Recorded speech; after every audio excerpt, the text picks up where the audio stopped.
kejamnya, sadisnya seorang laki-laki menganiaya, merampas kemerdekaan seorang perempuan. Tidak terkontrol tingkat emosionalnya. Tidak terkontrol tingkat emosionalnya. Sekali lagi, penyiksaan yang cukup keji, kejam dan tragis ini, bagaimana dia diseret, dicekik, dihantam kanan kirinya, geraham kanan dan kirinya ini protol sampai darah titik penghabisan akan kami perjuangkan, karena ini ada peristiwa pidana dan kejahatan cukup kejam, keji dan sadis terhadap seorang perempuan. Assalamualaikum warahmatullahi wabarakatuh. Para sahabat tim GPN dimanapun kalian berada, mudah-mudahan hari ini kalian semua selalu dalam lindungan Allah Subhanahu wa Ta'ala. Amin. Brother, hari ini saya duduk dengan abang seniorku yang selama ini menjadi panutan tim GPN, Bang Aziz. Siap. Kemarin saya sempat baca tulisan abang yang di media Lacak Pos tentang seorang perempuan yang dianiaya, yang disekap dengan sadisnya oleh seorang oknum anggota DPRD yang ada di Kabupaten Sampang. Nah, hari ini saya duduk dengan abang ingin tahu seperti apa sih penanganannya, karena saya dapat informasi abang yang ikut investigasi ya dan melaporkan juga ya. Makanya kan nanti dijelaskan di video ini biar publik tahu, karena si pelaku ini kakaknya itu bukan orang sembarangan loh Bang di Kabupaten Sampang. Makanya kan banyak netizen itu yang meragukan kasus ini Bang. Ada yang bilang wah gak mungkin lanjut karena abangnya ini gitu loh Bang. Makanya kan saya ingin duduk dengan abang dan membahas ini agar publik juga tidak penasaran seperti itu. Ini bincang santai, serius, semi serius. Wah, serius. Semi serius aja guys. Semi serius. Saya minum dulu ya. Semi serius ya. Kopi sih. Habis ini ditangkap bahasa nih di jalan lagi. Kau tuh nginom gitu. Ya soalnya tambah tegang lagi. Monggo Bang Aziz, jangan lama-lama, ini publik nunggu nih. Baik, Bung Roles dan teman-teman sahabat GPN dan teman-teman sahabat Salam Satu Pena, Salam Satu Negeri. Bang Roles, yang pertama tanggal 24 sore, ini bicara kronologis ya? Oh enggak, kapasitasnya abang di penanganan kasus ini sebagai apa? Karena mohon maaf, saya melihat di media itu viralnya dari tulisan abang di media Lacak Pos. Makanya kan saya ini orang ini harus dicari, jadi harus klarifikasi orang ini gitu loh Bang. Kapasitas abang di perkara ini sebagai apa? Seperti itu. Kapasitas saya selaku pegiat PES saja. Pegiat PES dan elemen masyarakat yang masih sampai detik ini memiliki empati terhadap penanganan kasus yang mengusik rasa keadilan masyarakat. Dan terpanggil juga Bang ya? Dengan sendirinya. Terpanggil dengan sendiri. Kemudian dengan kasus yang menimpa salah seorang perempuan yang berasal dari kota Sampang, saudara kita juga. Wah, merinding sih Bang. Bahas ini belum cerita bagaimana tragisnya, bagaimana kejamnya, bagaimana sadisnya. Ini belum Bang ya, belum ini. Allah. Ini mau merinding juga saya ini. Beneran nih, ini saya merinding nih. Saya flashback ke tanggal 24 dini hari karena saya langsung menemani si korban dan PH-nya saat itu Bang. Waduh ya Allah, apalagi sampai disekap seperti itu Bang. Jadi kapasitas saya bukan PH, saya kapasitas salah satu elemen masyarakat yang sampai detik ini sekali lagi memiliki empati terhadap penanganan sebuah kasus yang menyentuh rasa keadilan dan berharap APH itu betul-betul penanganannya secara komprehensif, profesional, transparan dan akuntabel. Serius ya? Serius lah gitu. Apalagi itu jelas menjadi kini nih menjadi atensi publik, bukan atensi Lacak Pos dan tim nih sekarang. Sudah milik publik Bang. Milik publik Bang. Siap. Untuk kronologisnya di mana ini Bang? Kalau kronologis peristiwa tentunya pelaku, korban, dan para saksi yang bisa bercerita. Tapi saya mendapatkan testimoni langsung dari korban bersama PH juga di salah satu tempat dini hari tanggal 24 itu. Kalau boleh saya cerita kronologis sekali lagi, ini ada 3 peristiwa pidana. Mulai merinding nih Bang saya, Bang. 3 peristiwa pidana di wilayah yurisdiksi Polresta dan Polres berbeda. Yang pertama, ada tempat TKP, ada 3 TKP dengan tempus dan lokus yang berbeda. Kita runut, saya mendapatkan kabar dulu. Saya mendapatkan kabar sekitar jam 15.30 kalau nggak salah waktu itu, tanggal 24. Anda posisi di Surabaya apa di Sampang? Kebetulan pulang di Sidoarjo saya. Oh, ada di Sidoarjo ya? Sidoarjo. Okay, bersama istri saya. Saya dapatkan kabar itu, saya kaget. Loh, saya kenal ini. Ada di mana sekarang? Saya kan lama nggak pernah mengenal, lama nggak ketemu korban ini. Saya sekitar 2-3 tahun lah. 2-3 tahun yang lalu saya sudah lama nggak tahu korban ini di mana, profesi apa. Cuman delalah 24 sekitar jam 15.30 saya mendapatkan kabar ini sedang dalam kondisi seperti ini. Aduh, saya kontak teman Surabaya 2 orang, terus saya kontak teman Sampang 1 orang. Bisa enggak merapat nih, saya bilang. Saya sebelum ketemu korban, saya melakukan kontak person dulu.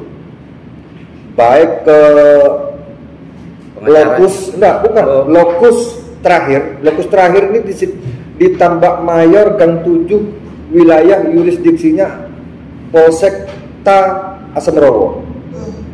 Sebelum ke sana saya kontak Pak Kapolsek, saya kontak Pak Kanit Reskrimnya. Cuman pada saat beberapa kali kontak, beberapa kali klarifikasi konfirmasi itu tidak mendapatkan kepastian, kami semakin curiga nih Bang. Semakin rasa ingin tahu saya semakin penasaran kuat. Ya. Iya. Semakin kuat. Kami tidak langsung ke sekitar Polsek, Bang, tapi sekitar area TKP saya. Harus mendapatkan informasi yang cukup berimbang dari warga masyarakat. Singkat cerita, sudah saya lakukan kumpulan bahan dan keterangan dari beberapa warga yang tahu peristiwanya itu di TKP yang ketiga, ini terakhir di 3 TKP. Kalau bicara TKP 1, TKP 2 nanti. Oke. Jadi singkat cerita, penanganannya ditangani oleh unit reskrim Polsek Asemrowo. Polsek Asemrowo. Berarti nggak langsung ke Polda ini Bang ya? Nah, kita runut dulu. Runut dulu. Langsung ke hari tanggal 24 aja Bang ya. Iya, tanggal 24 ya. Tanggal 24 ya, 24 Oktober kemarin ya. Kejadian sekitar siang nih. Apa jam 11, apa setengah 2, apa jam 12, apa jam 1 lupa saya. Siang. Si korban lari dikejar oleh gunting oleh terduga pelaku yang salah satu oknum anggota DPD Sampang ini. Lari dikejar dengan dengan gunting terhunus dan gunting digunakan untuk apa gunting itu jadi? Nah, ini nanti yang bisa jawab penyidik bukan saya. Enggak, waktu Abang sempat testimoni atau nanti testimoni nanti 24 dini hari nanti itu. Ya enggak, memang gunting itu digunakan untuk alat melukai atau gimana Bang waktu itu? Di kronologisnya itu. Yang saya dapatkan testimoni seperti itu. Waduh, yang ditusuk sampai memar itu mungkin Bang. Kalau luka memar lebam banyak Bang sebenarnya yang tidak terungkap. Iya. Banyak yang tidak terungkap. Karena ada yang di wilayah-wilayah sensitif ini kan tidak mungkin yang digigit gitu ya. Iya. Apa Dracula ini berarti? Bukan ya? Ada di wilayah sensitif gitu. Jadi singkat cerita ditangani oleh unit reskrim Polsekta Asemrowo. Waktu itu diantar oleh warga, Bang. Diantar oleh warga. Oleh warga. Si korban. Jadi korban ini masih belum ketemu sama family. Belum. Singkat cerita diantar oleh warga, diamankan oleh warga yang secara diamankan ini ke Polsek Asemrowo. Dengan kecekatannya, reaksi cepatnya, kita harus apresiasi teman-teman di unit reskrim Polsekta Asemrowo itu langsung ke TKP. Ke TKP dan membawa si terduga pelaku ini juga ke Polsek Asemrowo. Beberapa lamanya memang dilakukan klarifikasi. Di ruang berbeda, terduga pelaku maupun korban di Polsek Asemrowo itu.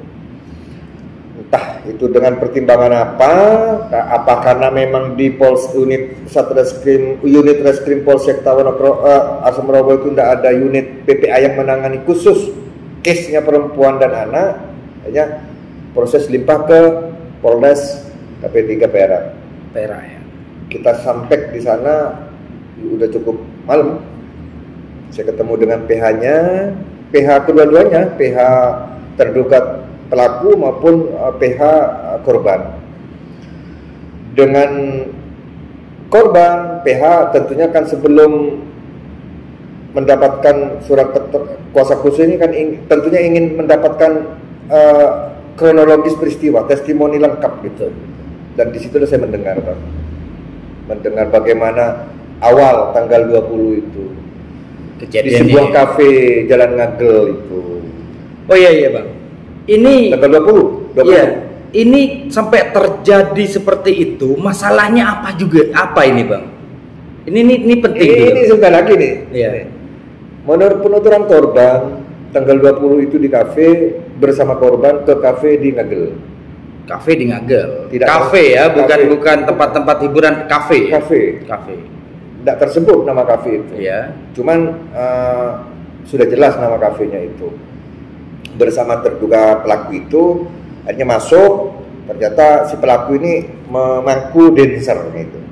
Memangku dancer otomatis si korban ini namanya entah itu pacar, entah itu namanya istri siri, entah itu informasinya istri Bang. Informasinya ya? Istri ya. Saya tidak tahu. Istri siri, walaupun siri, tidak diakui oleh hukum negara, cuman di hukum agama kan tetap istri Bang. Siap. Oke lanjut. Kemudian di posisi di kafe Ngagel itu memangku otomatis kan rasa cemburu, rasa sakit hati. Cemburu sakit hatinya ditunjukkan dengan rasa diam Bang, katanya si korban ini. Dengan diamnya korban itu loh si terduga pelaku kalah. Wow, luar biasa kalinya. Dari situlah kejadian awal kronologis mulai.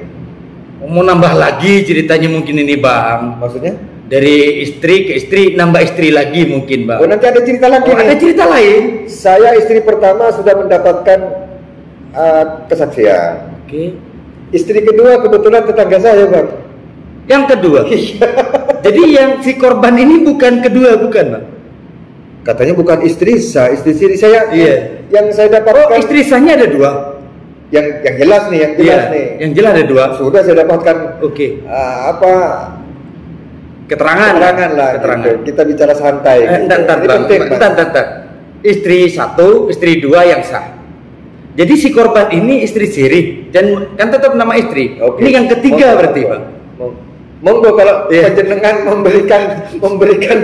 memberikan label istri siri ketiga, monggo. Kalau saya belum mendapatkan kepastian itu siri atau tidak, atau siri sah, saya belum mendapatkan data dan bukti konkret gitu. Yang jelas saya anggap teman dekat, pacar. Teman dekat ya, udah teman dekat lah, teman dekat ya bisa. Tak minum dulu ya. Oke. Asik nih Bang, benar asik. Ya publik juga nunggu loh Bang. Karena kasus ini mohon maaf, ini kemarin viral, sekarang di grup-grup sudah mulai mau hilang Bang. Makanya tadi pagi saya buka HP, saya sudah baca di sana mana kasus yang perempuan itu dianiaya udah habis ya. Wah, pantes lah. Wong kakaknya ini gitu loh ya, itu Bang. Jadi makanya kan nanti boleh sambil ngerokok ini ya. Oh iya, biar cerdas sampe. Makanya kan saya juga ingin minta tanggapan Abang terkait penanganan kasus ini Bang. Karena dikhawatirkan Bang, akan terjadi hal-hal tragedi seperti ini kalau sampai kasus ini hilang gitu aja gitu loh Bang. Makanya kan saya duduk ini juga minta pandangan Abang dari segi hukumnya bagaimana gitu loh Bang. Sekali lagi saya memanggil rekan-rekan sahabat satu pena yang merasa terusik hati kecilnya terkait dengan viralnya dugaan aniaya, perampasan kemerdekaan yang cukup tragis, keji, kejam menurut saya harus katakan itu. Skap, yaitu perampasan kemerdekaan itu. Ya, dirampas kemerdekaannya gitu ya. Kalau disekap bahasa, karena saya tidak tahu pada saat disekap itu, karena bahasa saya dirampas kemerdekaannya menurut testimoni yang bersangkutan, dua sarana Alkom ini sudah hancur, Bang. Waduh. Tapi malaikatnya Allah masih memberikan jalan akses keluar. Entah itu dengan cara apa, WA kepada adiknya ini. Padahal sudah dihancurin lah istilahnya. Iya, entah itu mungkin dengan sarana komunikasi terduga pelaku mungkin. Mungkin pelaku sedang kemana, mungkin dipakai kirim ke adiknya. Setelah itu di close, di chat close ya. Iya. Baru dia langsung menyebar ke keluarga, termasuk saya mendapatkan itu. Plus dengan semua petunjuk-petunjuknya, baik video maupun bukti-bukti fisik penyiksaan, yang luka lebam, semuanya itu. Ini penyiksaan ini, Bang, bukan hanya dianiaya kalau kayak gitu. Mungkin publik baru mencermati dinamika itu dari yang pertama dari CCTV-nya Indomaret. Ya. Bagaimana Pak Jenengan melihat? Saya melihatnya itu, Bang, kayak seperti Densus 88 nangkep terduga teroris gitu loh, Bang. Wah, ini kok sampai sadis seperti ini gitu loh, Bang. Saya siap mempertanggungjawabkan bahasa saya kejam, sadis itu karena saya mendengarkan testimoni langsung dari yang bersangkutan, Bang. Bagaimana dia lanjut dari perjalanan TKP ketiga di Indomaret itu, Waru itu, dia ke arah selatan, ke arah Gedangan, terus kalau nggak salah ya ke Lingkar Timur. Saya membayangkan, Bang. Saya 12 tahun di Sidoarjo, Bang. Lingkar Timur tuh sepi, Bang.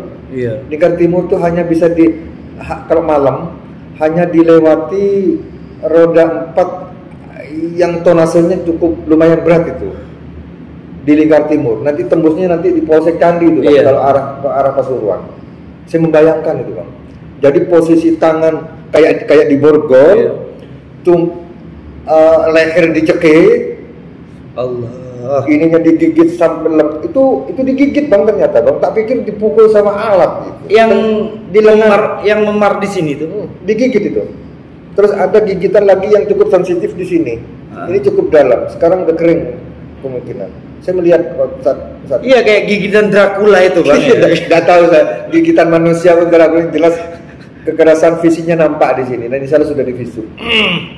Kemudian di situ di perjalanan dihantemin sampai rontok geraham kanan dan kiri. Masa, Bang? Bang, saya ini paling takut dan paling tabu dan anti dengan hoax, Bang. Saya mohon maaf, Bang. Allah, saya pegiat pers yang sering mempersembahkan karya jurnalistik saya untuk publik, Bang. Kalau hoax, nama saya, track record saya, redaksi saya, nama lacak pos, saya masih jaga, Bang, itu. Masih jaga, Bang, itu. Jadi di perjalanan itu sempat ada penyiksaan juga menurut keterangan si korban ini, Bang. Nanti bisa diperjelas di persidangan nanti. Mudah-mudahan bagaimana si nyetir ini, siapa yang driver sepeda motor ini. Mudah-mudahan dia dibukakan pintu oleh yang kuasa, dia dibukakan mata hatinya untuk ikut juga mengungkap kasus aniaya dan perampasan hak kemerdekaan ini cukup keji dan tragis ini. Karena ini juga termasuk saksi kunci juga lah, Bang, ya. Kalau saksi banyak, Bang. Kalau yang di perjalanan toh ini. Kalau bicara saksi nanti konteks berbeda lah. Beda ya. Karena saksi ini penting. Enggak, soalnya saya trauma juga, Bang. Ada kasus, saya nggak bisa nyebutkan. Ada kasus seorang warga diancam ingin dibunuh menggunakan senjata. Ada saksi waktu itu, Bang, malah dia yang dipenjarakan, Bang. Oh gitu? Iya. Nanti ya pembahasannya bukan di sini. Oh iya. Ada, Bang, di Sampang ini. Oh gitu. Dia mau dibacok loh, Bang. Menarik tuh. Mau dibacok, diancam, ternyata dia yang salah, Bang. Nanti dibahas nanti. Bang, nulis ya. Iya. alat bukti itu tidak harus bernyawa, Bang. Begitu ya. Paham ya? Itu Iya, nanti konteks berbeda nanti. Iya, beda. Sekali lagi alat bukti tidak harus bernyawa. Mayat aja udah mati, kering, itu bisa ngomong kok. Dengan apa? Dengan apa bisa ngomongnya dia? Ya hasil investigasi ya, luka-lukanya mungkin seperti itu, Bang. Forensiknya. Ya, forensik ya, siap. Dokter forensik. Oke, tadi itu Bang, biar nggak terlalu panjang, progres ya. penanganannya Bang, karena ini saya jadi pertanyaan publik saya juga, belum bercerita bagaimana kejamnya, sadisnya seorang laki-laki menganiaya, merampas kemerdekaan seorang perempuan dalam sebuah kamar selama 3 hari, di perjalanan bagaimana sampai TKP yang ketiga dengan tempus dan lokus yang berbeda di wilayah yurisdiksi Polres yang berbeda. Itu belum Bang ini. Belum Bang ini Bang. Belum bercerita sadisnya saya Bang. Gitu. Saya tadi tak pertanyaannya Pak, progres penanganannya Bang. Karena kan banyak teman-teman termasuk saya nih banyak Bang. Bang gimana yang di KP3 lah? Memang wajar karena pada saat itu saya bersama PH-nya, bersama keluarga, adiknya juga berada di daerah sekitar KP3 Perak, di mana terlapor sedang dilakukan klarifikasi permintaan keterangan di dalam. Dan saya pun juga ketemu dengan dua kuasa hukumnya. Cuman setelah mendengar testimoni kesaksian dari korban, PH itu akhirnya punya kesepakatan. Oh, berarti konstruksi kasus ini tidak hanya di wilayah Semerowo dong, ada wilayah Sidoarjo, ada wilayahnya Polrestabes. Akhirnya disepakati melaporkan ke Dirkrim Polda Jatim saat itu tengah dini hari itu sekitar jam 3 kalau nggak salah nyampe itu. Saya masih ingat karena saya sholat subuh di sana. Dan paginya sekitar jam 8 baru dilanjutkan dengan visum. Padahal visumnya sudah selesai saat itu. Pada saat kita ditangani unit reskrim Semerowo apa KP3 waktu itu. Ada visum juga. Kemudian dari situ diharapkan PH, saya selaku jurnalis yang ikut ya, bukan ngawal, yang ikut melakukan investigasi itu, berharap penanganan kasus dengan 3 wilayah, 3 TKP dengan 3 wilayah yurisdiksi berbeda ini dilaporkan ke Polda. Karena Polda kan berharap penanganan kasus ini betul-betul komprehensif, bagaimana di Ngagel, bagaimana yang di Sidoarjo, Bungurase, bagaimana di Waru, itu betul-betul ditangani secara komprehensif, profesional, transparan, akuntabel gitu. Kemudian dalam 2 hari ini setelah ini memang ada banyak telepon pertanyaan ada juga pertanyaan, ya. Bang gimana progresnya? Sekali lagi ada siapa adanya Bang, saya konfirmasi ke Kabid Humas Polda Jatim.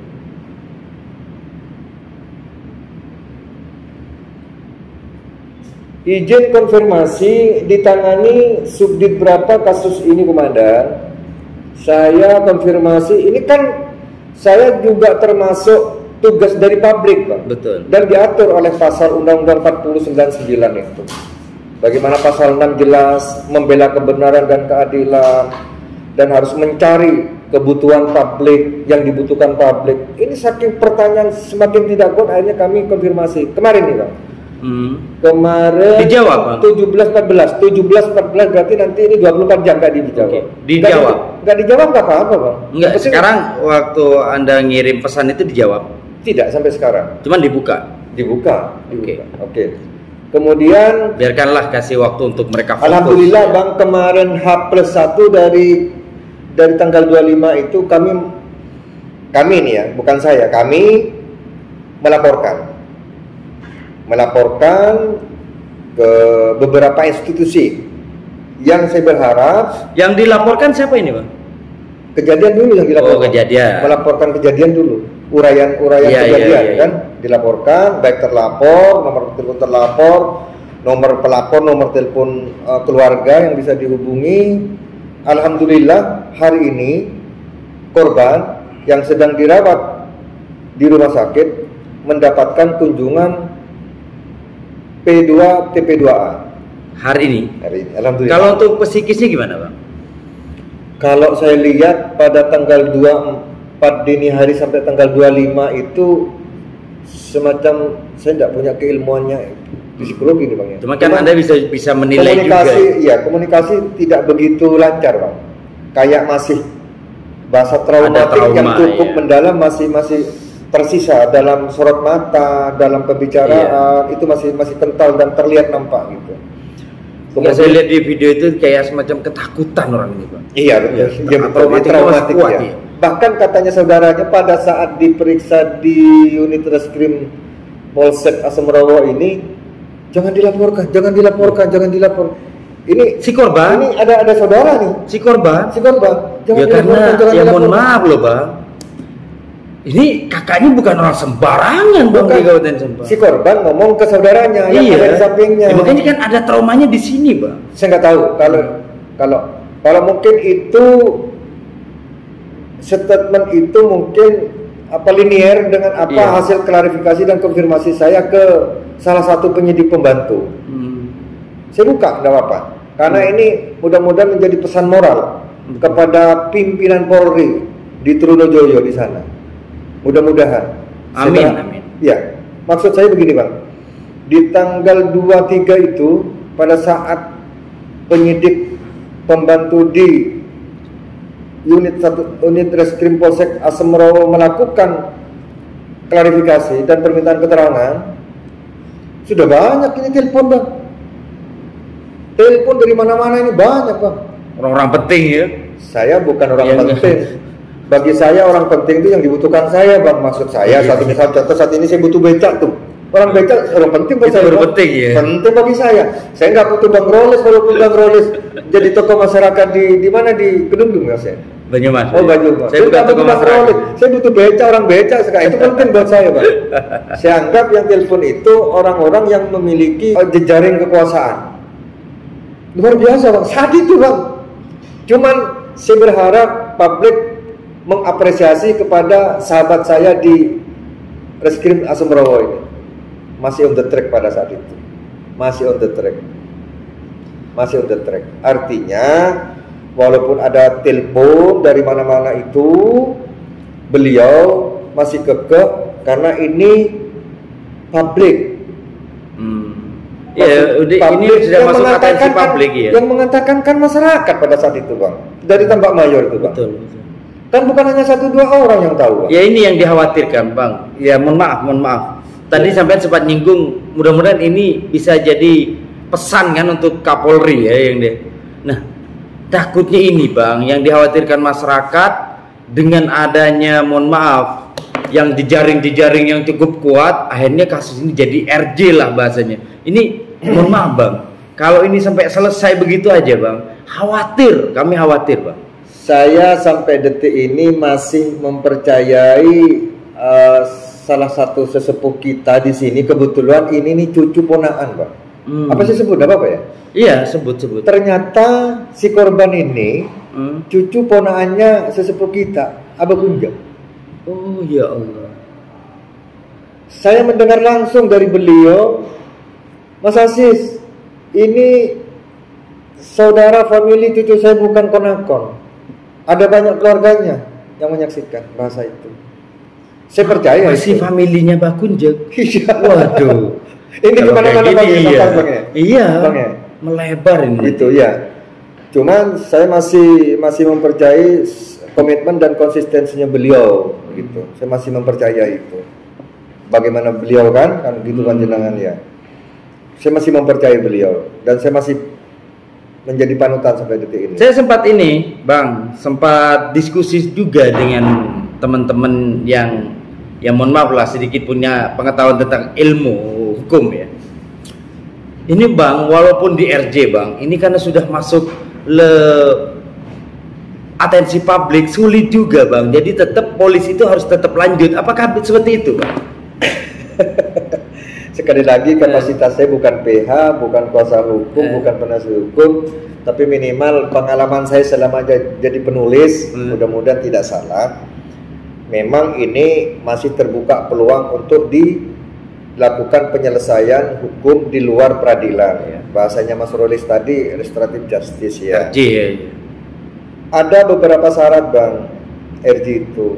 Salah satu diantaranya kerugian korban terpenuhi, kedua belah pihak sama-sama punya kehendak untuk menyelesaikan di luar sepakat damai ya.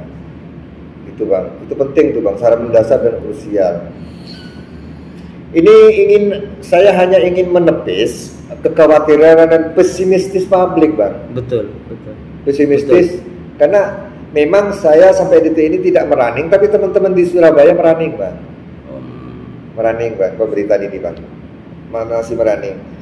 Dan insya Allah saya running juga bagaimana sekarang dikunjungi oleh P2TPO2A Provinsi Jawa Timur ini yang menangani korban perempuan. Mungkin ini terakhir loh Bang ya. Jangan terakhir dong, ini belum tuntas nih katanya bagaimana kejinya, hadisnya, penyiksaan ini. Gitu ya? Enggak.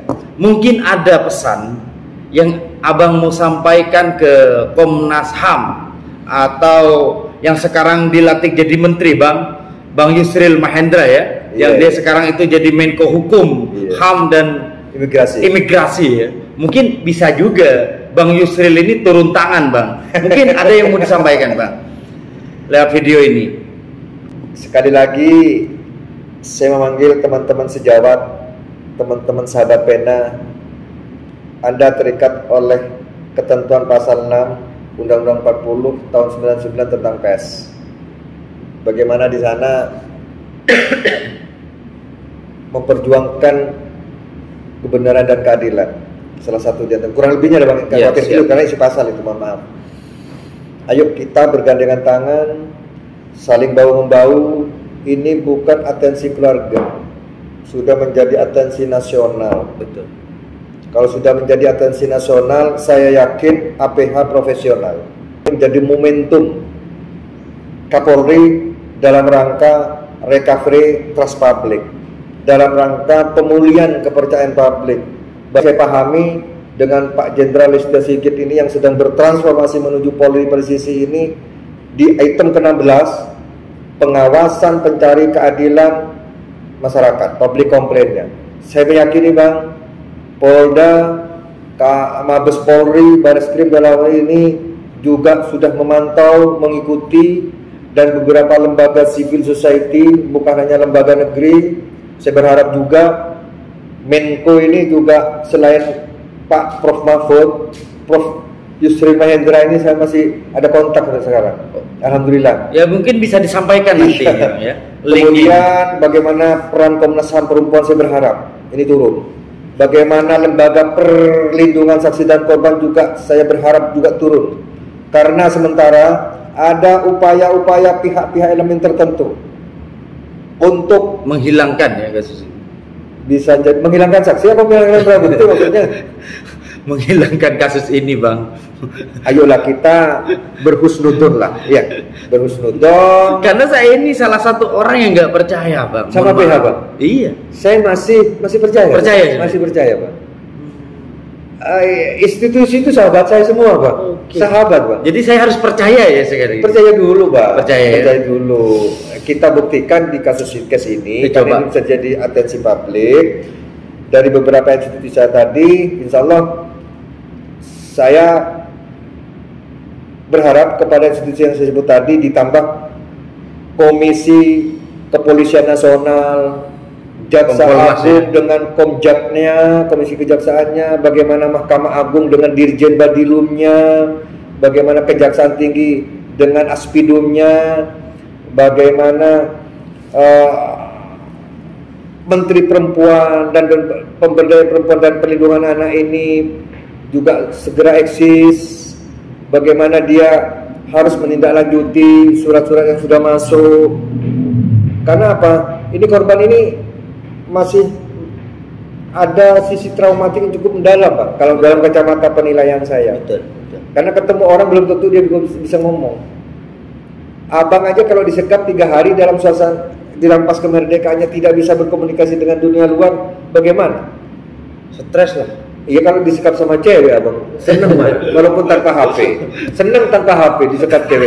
Ini cewek disekap seorang perempuan, disekap seorang laki-laki kan, yang dalam situasi tidak terkontrol tingkat emosionalnya, Sekali lagi, penyiksaan yang cukup keji, kejam dan tragis ini, bagaimana dia diseret, dicekik, dihantam kanan kirinya. Di dari sensitifnya juga gigitan kayaknya, sepertinya dugaannya digigit. Bagaimana tangan ini bekas menangkis gunting, tragis sekali bang. Ada kerugian lain ada material kerugiannya bang. Oke. Ini penjelasan keluarga. Barang-barang berharga ternyata yang dihilangkan, dirusak, diambil atau diambil, dirampas yang menerjemahkan, dan uang kerugiannya itu sekitar 40 juta diambil. Iya, uangnya si korban sama pelaku kurang lebihnya 40. Barang-barang berharga itu dalam bentuk emas. Berarti ini bisa juga ada modus lain bang, karena kan kayaknya sudah disiapkan temennya ini. Ayo kita percayakan kepada penyidik di Direktorat Polda Jatim ini agar bisa bekerja dengan tenang, profesional, transparan, dan betul-betul netral, independen, dan akuntabel. Dan bisa ditanyakan progres penanganannya setiap saat oleh publik, karena ini sudah menjadi atensi publik, bukan atensinya keluarga bang. Ini milik publik sudah bang. Siapa yang tidak terhentak mendengar kasus itu? Apalagi ada di beberapa medsos dan sosmed kesaksian korban langsung kayaknya. Di TikTok tuh rame bang, rame. Ada teman Jakarta, ada teman Lumajang telepon, bang ini siapa? Akhirnya kami ceritakan, kami baik pun sesuai dengan apa yang saya dengar, apa yang saya lihat, testimoni kesaksian korban di hadapan PH waktu itu. Ya, kami sampaikan kepada teman-teman di luar Sampang ini. Siap. Karena teman-teman rata-rata yang telepon itu pegiat pers juga, wartawan yang cukup lama bergerak di pers gitu. Oke bang, ini durasinya cukup panjang dan mohon maaf biar publik itu juga tidak lama-lama nonton video kita. Sedikit aja, mungkin ada pesan khusus yang mau disampaikan untuk APH khususnya bang. Monggo. Yang layak dan pantas kami berikan label kepada Ditreskrimum Polda Jatim ini cukup satu: segera bekerja, publik menunggu. Itu aja. Siap. Terima kasih. Mungkin itu aja. Teman-teman, mohon maaf ketika nanti video ini disebar, jangan sampai potong videonya malah terjadi hal-hal yang tidak nyambung. Kalau kurang jelas, minta kejelasan ke saya atau ke keluarga. Keluarga akan terbuka, dan PH-nya rekan saya, dan Mas Sulaisi ini bang cukup lama. Kita ngatur jadwal bang, saya ngatur jadwal, ingin duduk juga dengan Bang Sulaisi ya. Wah, Bang juga nggak ngatur jadwal, saya dicegat di tengah jalan ini. Oke. Di tengah jalan ini. Apa ini? Dicegat. Kalau abang kan saya sudah bisa mencium ada di mana. Bang Sulaisi ini dia masih belum tercium. Nanti diciduknya di mana gitu loh. Sudah bang. Terima kasih atas waktunya, dan mudah-mudahan informasi dari abang ini bisa jadi pencerahan untuk masyarakat ya. Pesan yang jangan lupa bang. Iya. Saya pesan kepada Kapolda Jatim dan Kapolri langsung ya. Terus jangan sampai keluarga duduk di areanya Komisi 3. Saya berharap. Oh gitu ya. Iya. Sekarang lagi sedang Komisi 3. Iya. NTT bang ya. NTT. PTDH-nya seorang anggota penyidik itu bang, yang membongkar, yang sementara bukan membongkar pemain BBM itu ilegal tuh, karena keterlibatan institusinya oknum di sana kental sekali itu. Jangan sampai keluarga hadir di tengah-tengah ruang rapat Komisi 3 gitu. Untuk mencari keadilan. Terima kasih. Kenapa? saya bersama teman-teman yang sudah bergabung dalam sebuah aliansi saya juga masuk gitu. Siap, komunitas media pengawal keadilan ini sampai darah titik penghabisan akan kami perjuangkan, karena ini ada peristiwa pidana dan kejahatan cukup kejam, keji dan sadis terhadap seorang perempuan. Itu aja, Pak. Terima kasih. Mungkin itu aja informasi dari kita. Sekian, terima kasih. Salam kompak komunitas media pengawal keadilan. Lacak Bos ya. Lacak Bos. Salam generasi peduli negeri.